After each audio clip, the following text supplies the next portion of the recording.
दोस्तों, आज मैं फिर शिव पूजन प्रारंभ तथा महत्व का दूसरा भाग आज आप लोगों के सामने मैं बता रहा हूं। अगर ये आपको अच्छा लगे तो आप इसको लाइक सब्सक्राइब कीजिएगा, लाइक कीजिए, सब्सक्राइब भी कीजिए। तो उससे आगे मैं आपको बता रहा हूं कि शिव के पार्षद भूत प्रेत ही हैं। एक बार जब पार्वती का शिव से विवाह करने की चर्चा की गई तो पार्वती ने रुष्ट होकर समझाने वाले को अप्रिय माना। वहाँ पार्वती का शिव के प्रति अगाध प्रेम और मोह प्रकट करता है कि उन्हें शिव की निंदा पसंद नहीं। श्रद्धा रखने वाली भूतनाथ से शुद्ध प्रेम करने वाली पार्वती अपने इष्ट देव को बुराई नहीं सुनना चाहती थी। जहाँ जहाँ शिव की प्रतिमा का वर्णन आता वहाँ केवल शिवलिंग ही प्राप्त होता है। जैसे सौराष्ट्र के सोमनाथ, श्रीशैल में मल्लिकार्जुन, उज्जैन में महाकाल, ओंकार में अमरेश्वर, हिमालय में केदार, डाकनी में भीमशंकर, काशी में विश्वनाथ, गौतमी तट में त्र्यंबक, चिताभूमि में बैजनाथ, दारुक वन में नागेश, सेतुबंध में रामेश्वर, शिवालय में घुसमेश्वर, हरिद्वार में कनखल में दाक्षेश्वर महादेव आदि भगवान के समस्त लिंगों की संख्या बतला सकना असंभव होगा। संसार में उनको पूर्ण रूप से वर्णन नहीं किया जा सकता। अस्तु समस्त भूमंडल लिंगमय शिवमय ही है। हर तीर्थ स्थान में शिवलिंग ही पर्याप्त है। भगवान शिव का लिंग पृथ्वी, स्वर्ग, पाताल सर्वत्र विद्यमान है और वे असुर तथा मनुष्य द्वारा पूजित है। देवी पार्वती शिव की आराधना उपासना में लीन थी। भगवान शंकर ब्रह्मचारी ब्राह्मण का रूप धारण कर उनकी परीक्षा लेने गए। वृद्ध ब्राह्मण का शरीर धारण कर अपने तेज को प्रकाश से प्रज्वलित तथा मन का प्रसन्न दंड था धारण कर पार्वती के निकट तपोवन में पहुंचे। पदचाप से पार्वती की तंद्रा भंग हुई, ध्यान टूटा। सन्मुख अद्भुत तेजस्वी रोम युक्त अंगों वाले परम शांत रूपकारी युक्त उक्त ब्राह्मण का दर्शन किया। पार्वती ने ब्राह्मण को ब्रह्मचर्य से युक्त विध और जटा एवं कमंडल धारण किए हुए देखकर अत्यंत प्रतिपूर्वक अर्चना की और समुचित सत्कार किया। फिर पार्वती ने प्रश्न किया, हे वेद के ज्ञाताओं में परम श्रेष्ठ ब्राह्मण देवता, आप इसी ब्रह्मचारी रूप में कौन है? आपका यहाँ आने का अभिप्राय क्या है जो इस वन को प्रकाशमान कर रहे हैं?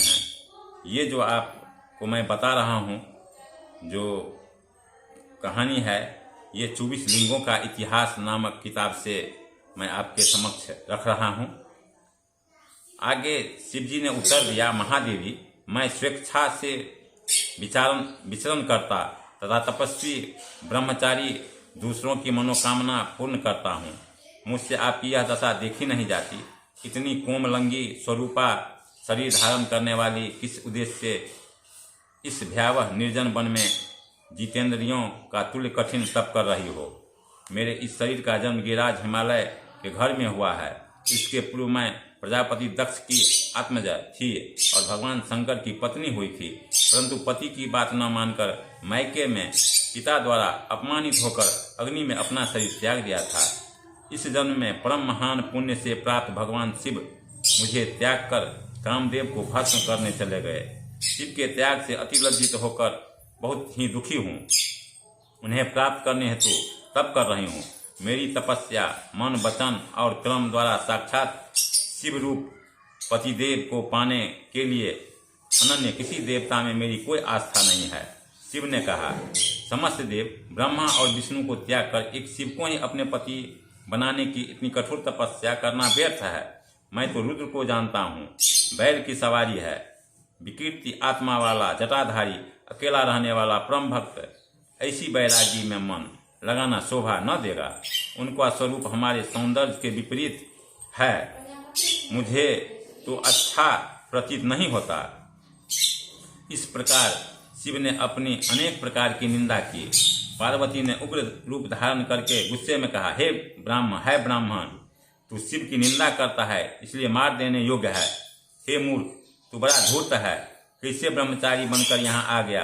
तूने भगवान शिव की निंदा की है, इसलिए तुझे क्रोध आ गया, इसलिए मुझे क्रोध आ गया।